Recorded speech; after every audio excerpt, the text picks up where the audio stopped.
All right, so chapter 13 still. It's been a long time, months even, since I've been to a music hall.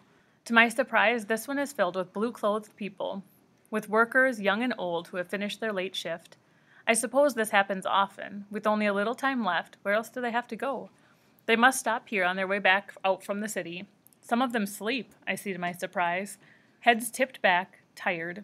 No one seems to mind. Some talk. Kai's here. I find him almost immediately in the sea of blue, almost before I knew I was looking. Kai sees us, too. He waves, but doesn't stand. We slide into the nearest seats, Em, Xander, and me. Em asks Xander about his experience at the match banquet, searching again for assurance. And he starts telling her a funny story about not knowing how to put his cufflinks on that night, or how to tie his cravat. I try to keep from noticing Kai, but somehow I still see when he stands up and edges his way towards us. I smile a little when he takes the seat next to me. I didn't know you liked music so much. I come here a lot, Kai says. Most of the workers do, as I'm sure you've noticed. Doesn't it get boring? The high, clear voice of a woman who sings this song whines above us. We've heard the 100 songs so many times. They're different sometimes, Kai says. Really? They're different when you're different. I'm not sure what he means, but I'm distracted suddenly by Xander pulling on my arm. Em, he whispers, and I look at Em. She's shaking, breathing fast. Xander stands up and trades seats with her, guiding her, shielding her with his body so that she's on the inside of our group instead of on the edge. I lean too, instinctively trying to hide her, and soon Kai presses next to me, blocking her too. It's the second time we've touched, and although I'm worried about Em, I can't help but notice it. Can't help but want him to lean in a little in spite of the fact that I still feel Xander's kiss on my lips. We've closed around Em now, hiding her. Whatever's happening, the less people who see it, the better. For Em's sake. For ours. I glance up. The official in charge of the music hall hasn't noticed us yet. So many people are here, and most of them are workers, requiring a closer eye than students. We have a little time. Let's get your green tablet, Xander says to Em gently. It's an anxiety attack. I've seen people at the medical center who have them.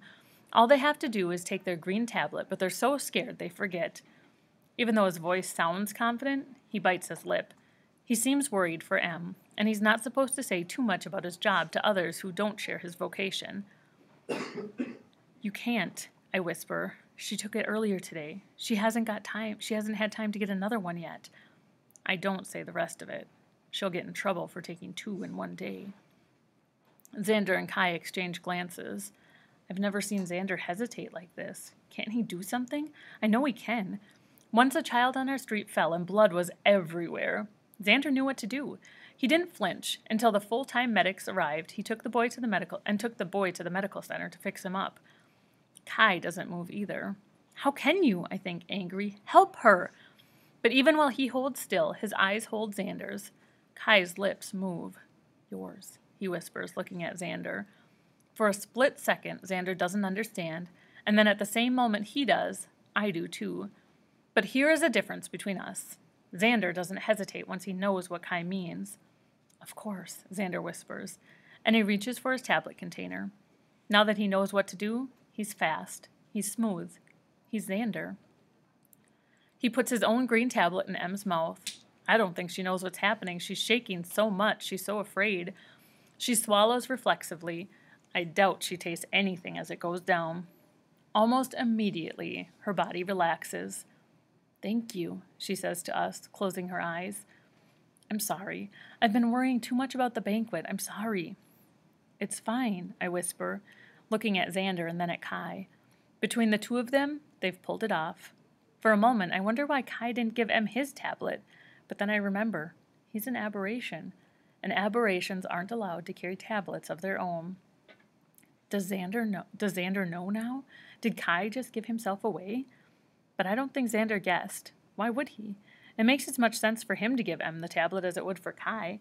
More, even. Xander's known Em longer. He settles back in his seat, watching Em as he takes her pulse, his hand around her delicate wrist. He looks up at Kai and me and nods. Everything's fine now, he says. She's going to be fine.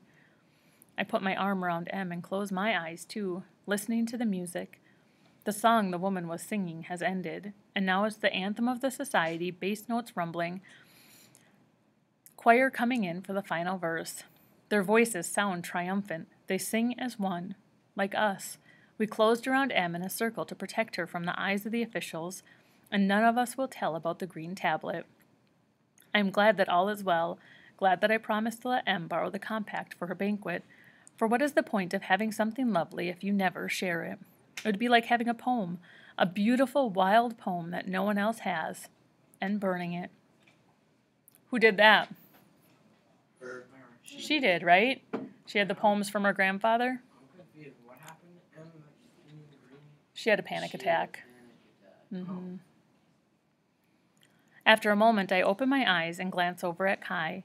He doesn't look back, but I know he knows I'm watching. The music is soft, slow. His chest rises and falls. His lashes are black, impossibly long, the exact color of his hair. Kai is right. I will never hear this song the same way again.